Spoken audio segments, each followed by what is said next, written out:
This week, Yella Beezy gets charged, and Akademiks has a yay interview coming. Let's talk about it. The STEM Society. Welcome back to the STEM Society. My name is Cole Jackson. This is episode 94, and it's finally live. Thank you guys for joining me for another episode. I hope you guys had a great week. The weekend is here. I hope you guys are listening to some great music. We have 2 new subs right now, Phil Clinton and Kevin Harris. Thank you guys for becoming socialites. You have just entered the world of intellectual hip-hop conversation. I do want to give a shout out to Jack Harlow. Jack Harlow just did a song called Just Us with him featuring Doja Cat. And I tweeted earlier today, Jack Harlow's like 3 for 3 right now. Tranquility, Set Me Free, or Set You Free? Set You Free, sorry. Set You Free. And now this song, Just Us. Jack Harlow quietly got a 3 for 3 right now. He hadn't missed from the field yet. And I think his album's gonna be really good. I know a lot of people put some doubt on Jack Harlow. I thought he was one of those Drake clones or whatever the case may be. But if you've listened to these 3 songs that he's dropped quietly too, like it's not a lot of promo. The videos that he have are very subtle. Like he's been doing this shit real subtle. So when the album drops, because I'm pretty sure he's dropping the album this year, we are probably, for the people who are in the know, won't be surprised how good it is. But I'm going to go ahead and step out on a limb right now and say his album is going to be one of the best albums of 2025. Now, if you've seen the video for Just Us, you already know he's got everybody in there. He's got Matt Damon. I know Taylor Rook's fine ass was in there. Who else? He just had a bunch of different celebrities in there. And the fact that he chose Doja Cat to be his feature, I thought that was really fire too. Like, she actually can rap, bro. Like, go back and listen to her rap album. She has some rhymes, and she actually put together a nice little 16 on this, though. I'm not mad at it. But Jack Harlow, I got to give props to DJ Drama and that whole team over there. They're really, like, quietly rolling this nigga out and having a pretty fair success in what they're doing. Nobody's talking about it right now, but it's really good. So I don't know where they're going with this. I'm going to go ahead and put that out there right now. I think Jack Harlow's album is going to be one of the best of 2025 after hearing this song and the other 2 songs he dropped in 2025. So just be aware of that shit, bro. Like, y'all be on the lookout. Go listen to Just Us, by the way. So there was a comment on the last video that I wanted to talk about. This came from, let me read your name, brother, because I know you're a dude with this name. Lord Cam 3K3. Nice to see you, bro. This is what he had to say about the Jess Hilarious situation. Yeah, Jess knew she needed to step her game up and save her job. That is why she did that whole live fiasco. Lauren is way better suited for the job, and she actually contributed to the show. Jess should have been an actual professional about the job and had a meeting behind closed doors rather than try to spread mess and act like this was a spat between high school friends. Totally unprofessional, and she really isn't funny anyway. She is just dead weight. Great video as always, and keep up the great work, sir. All right, so I did a whole segment on the last episode where I just talked about Jess Hilarious, everything else, and I've seen the full spectrum of all of this stuff. First and foremost, man, she built her name off of being an internet celebrity. And that's no slight. I'm not saying that it's like ill, but she built her whole thing off of being an internet celebrity. Now, I think a lot of people, including myself, looked at her handling her grievances on IG Live as like one of the dumbest things you could have did. I do agree with that. But I also understand that she comes from internet comedy or internet world. Those things happen. Like when you hire an internet celebrity, you get internet results. That's the only way some of these people know how to handle this stuff. So I see why she did it. I'm not saying it's right though. Like that was probably the worst way to handle it. Probably one of the most unprofessional ways to do something like that. But what can you do? It's just that's the world we live in. And I think the transition from being internet celebrity, Just Hilarious, Just with the Mess, and all this other bullshit, and transitioning to legitimate radio show host or co-host, I don't think people get those worlds They don't understand how to transition from one world to the next. Because when you watch them sit down and they talked about the whole thing, it was like, yo, why didn't you just come to us? Why'd you go to the internet? The internet is what fueled her. The internet is what made her successful. The internet is what pretty much got her that job. If she wasn't as popular with Just With The Mess and a lot of other comedic things that she's done on Instagram, she wouldn't have got there. Plain and simple. Which leads me to my next point of you saying she was dead weight. Let's be honest. The Breakfast Club is as bland as milk. And it has been bland for a very long time. When they hired her, it made sense because she was the person that was going to make the Breakfast Club relevant again. She was the person that was going to bring them back. And she kind of did, if you really think about it. When she first got hired, everybody was like, you did a great job, Breakfast Club. Y'all figured it out. Y'all got somebody who's going to know about newer acts or newer artists or newer everything. You know what I'm saying? Like, Jess was a part of growing into the internet or growing into internet celebrity or IG fame or whatever you want to call it. She knew about all of this shit. So it's only right. You think Charlamagne knows about half these internet comics? He don't know about shit like that. He's too busy failing at shows. Why would he know about anything that happens on the internet outside of Andrew Schultz and what he does on Brilliant Idiots? He has a lot of different businesses going on, and he has a lot of different things happening. Whereas Charlamagne used to be the funny part of the Breakfast Club, that shit just died down. Like, he's not as dangerous as he used to be. Happens when you get more mature, when you ahead of more businesses or more things that's happening in the world. So it makes sense. They brought Jess in because they needed a comic foil, somebody who's going to be the clown that's going to say crazy things and not really know what's going on. And that was her. You know, I think the fact that she took time off to have a kid is really what messed up the whole groove or messed up the rotation of everything. But she can put up points. And when I say put up points, her comedy or her being funny is what's going to make up for Charlamagne not being the butt of the jokes or being the hilarious one anymore. And that's a good thing. So she's not dead weight. We're not going to call her dead weight. She has a purpose. Lauren LaRosa just came in with the professional side of things. And Lauren LaRosa was like, yo, I'm prepared. I worked at TMZ before. I understand how to ask important questions. I understand what research means. And that was probably one of the best things that could have happened to that show because she gets it. She understands, like, okay, everybody else can be clowns. I'm going to come in. I'm going to say funny things, but I'm going to be well-researched, and I'm going to ask questions that they probably won't ask. Great. Lauren LaRosa is better at that than Just Hilarious. For all intents and purposes, Just Hilarious is like the clown. She's the court gesture, and that's not a bad thing. Everybody needs some laughs and people to say funny things and fall on the floor sometimes. And that's what Just Hilarious' job is. On top of, knowing some cool internet celebrities to bring on the show to make the show relevant again. So everybody's got their position. Everybody's got their place. I think we're at the point now where the Breakfast Club is moving to different territory. I think they need all of those positions because they just got this new Tubi deal where you can see the Breakfast Club on Tubi now. That's one thing that I noticed. This whole fiasco happened right when they started saying, hey, you can watch the Breakfast Club on Tubi. We just got this deal, this Tubi deal.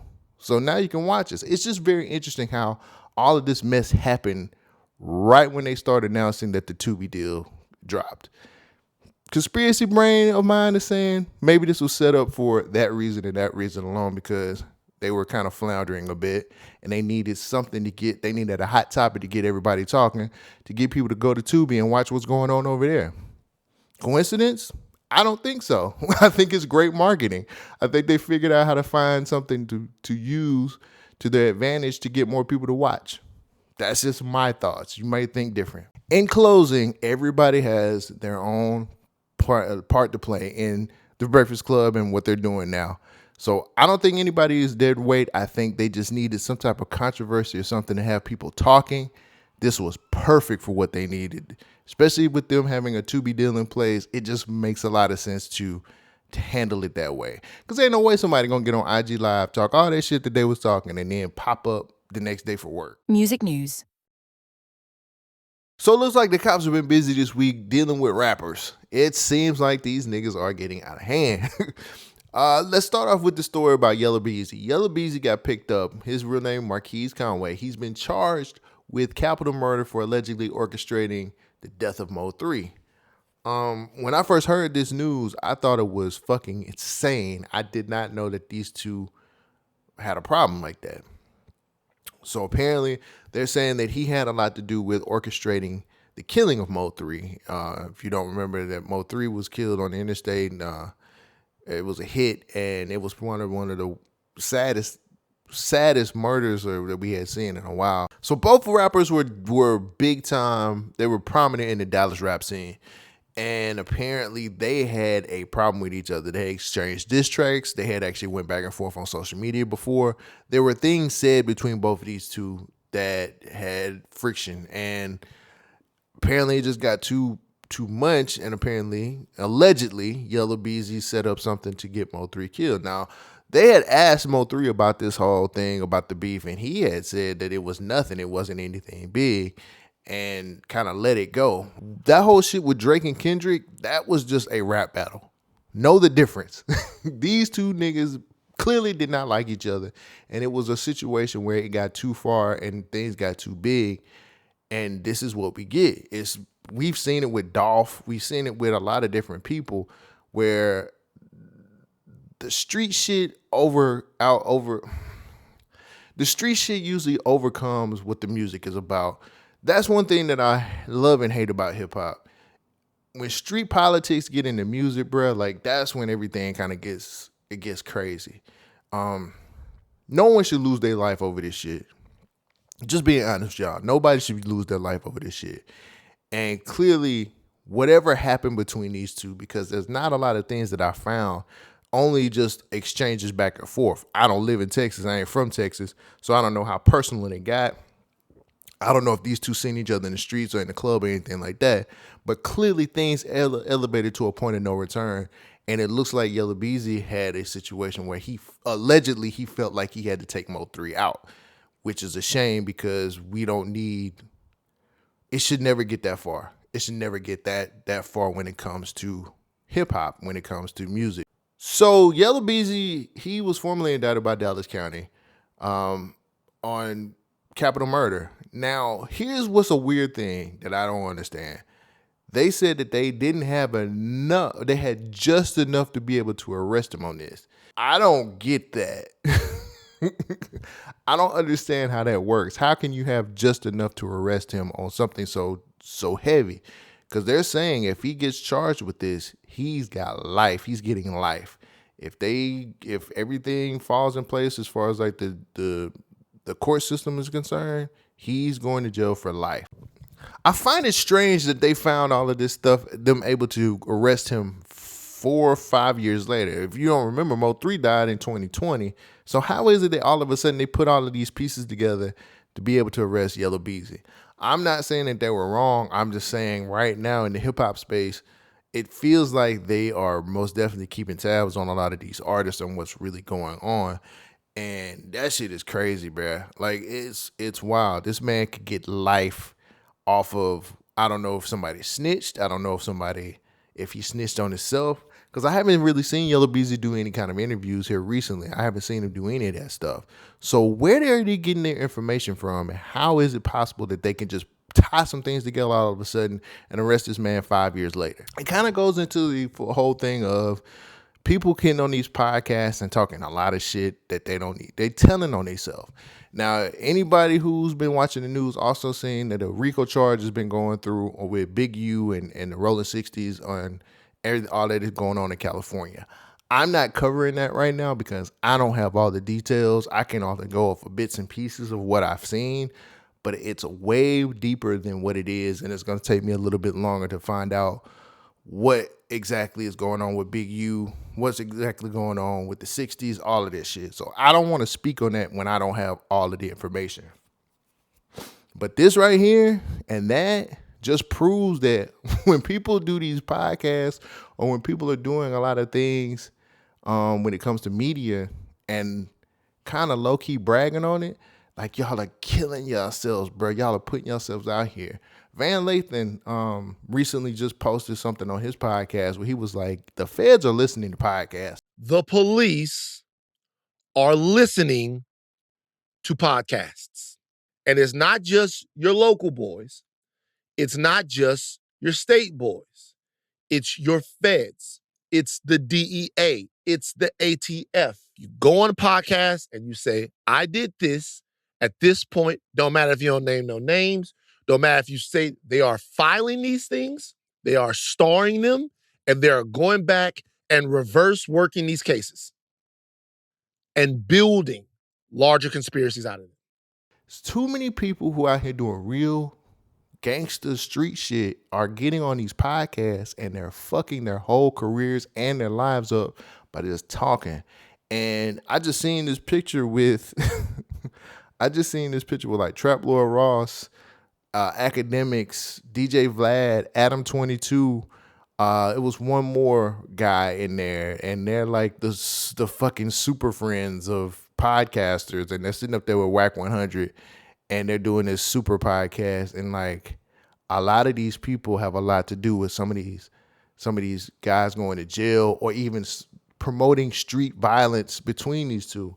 When are we gonna get this shit figured out, bro, and kind of say, hey, like, I need to shut the fuck up and stop talking about my illegal activities on these big platforms and stop telling everybody my business, because if the cops, the feds, it's so it's so logical that they are listening to the pods as well. And a lot of y'all get caught up in this madness, bro.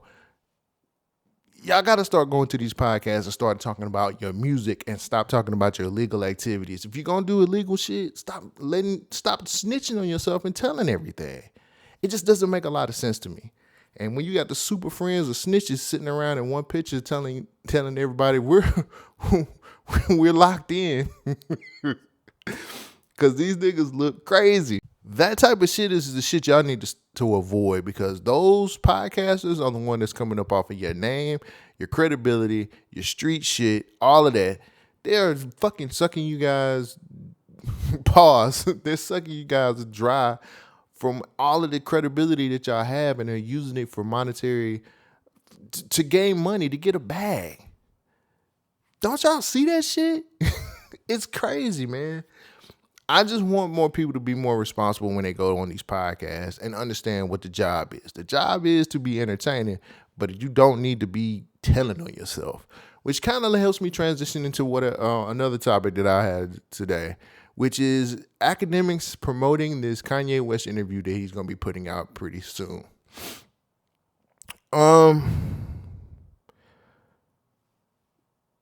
I have denounced this whole Kanye West shit. I have stopped trying to listen to him or trying to be reasonable when it comes to his actions and his antics. But at the end of the day, bruh, if I'm being honest, this whole interview with DJAkademiks is career suicide for both of those. That's my personal opinion, because Akademiks has said it himself. He's not going to edit anything. This is career suicide for both of them. One, because Akademiks is not going to be responsible enough to edit out shit that we know for damn well is going to hurt Kanye more than he's already getting hurt. And two, Akademiks don't see that this nigga is uncontrollable, he's wild, and he's going to say some shit that's going to hurt his brand. I think Akademiks is out here thinking he's bulletproof, and Kanye is going to tear his shit down brick by brick. It's not going to be pretty. I really want Akademiks to be a lot more responsible with his platform. Now, should I give a fuck? He's competition. So I really should hope that he gets torn down, but that's the wrong way to look at shit. I'm really not feeling this Kanye West interview that Akademiks plans on doing, and I could see the potential of this blowing up in both of their faces, especially Akademiks. I think you built your name off of a lot of bullshit. Not gonna hold it, but he did. But this is an extreme you do not want to go, and I don't think you have the capacity to handle it. I think you're setting yourself up for one of the worst falls ever, and that's just me looking at previous Kanye West interviews. Do anybody remember the Drink Champs interview? and how that had to get taken down because of a lot of the things that Kanye said there. He has a responsibility to protect that man and to protect himself. And I don't think he's going to do that. And I'm not really feeling the whole thing with Ak and Kanye going forward. I don't know if this interview is going to be. This is probably going to be a super controversial interview. And I wouldn't want to be a part of it if I was Akademiks. I think he sees dollar signs. When I say he, I think Akademiks sees dollar signs in this whole thing. That's what Akademiks has been doing this for the longest. All about a bag. It's been all about money. It's all about all of this shit. Now he feels like he's untouchable. We tend to forget that Akademiks has a laundry list of shit that he's gone through before and he's gotten past, like inappropriate comments to a minor in January, or the sexual assault lawsuit back in 2024, or his whole drunk tirade with Chrissy Teigen. Chrissy Teigen, I don't know. John Legend's wife. The whole back and forth he had with that and the things he said. On top of numerous back and forths with women rappers and calling them out their names. So he's already got a lot of things going against him. And this is just one more thing that's just going to hurt him, in my opinion. Kanye West is a toxic person. And I don't think anybody should be touching him right now. If anybody wants to have an interview with him, let the white media handle it. This is the first time I feel like hip-hop media should stay away from this nigga, and you should keep your platform. I might be wrong, but at the end of the day, man, nobody wants those problems that Kanye West has been putting out there, especially after the recent tweets he had about Jay-Z and Beyonce, which I'm not even touching at all. And I know we need somebody to have the interviews, but you can leave that to the white media. I'm just saying, ABC or NBC or Good Morning America, let them handle this, bruh.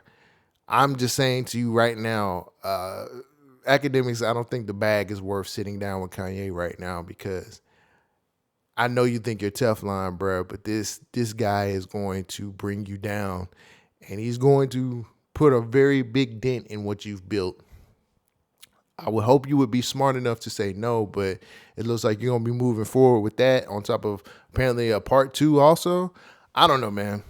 A lot of people's platforms don't recover as good after a Kanye West interview, so I would just say tread lightly and think a lot about what you've built before you let Kanye West tear this whole shit down. Terrible. What do you guys think? Let me know in the comments. Do you think Akademiks has every right to sit down with Kanye West? Does Kanye West deserve an interview? Does he deserve to be heard through hip-hop media? I want to know your answer. It just hit me and I was like, hell no. But let me know what your answer is. I really want to hear from you guys. I got nothing else. Short, sweet, to the point. Thank you guys for supporting the episode. Thank you guys for supporting the channel. If you have any questions or if you have topics that you want me to cover, make sure you email me by using this email and send me your topics, send me things that you want me to talk about on the STEM Society, or I could use that as some side projects for the channel. I really appreciate you guys holding me up. I will catch you guys on Wednesday. Take care of yourself. Peace out. Thank you for joining the STEM Society.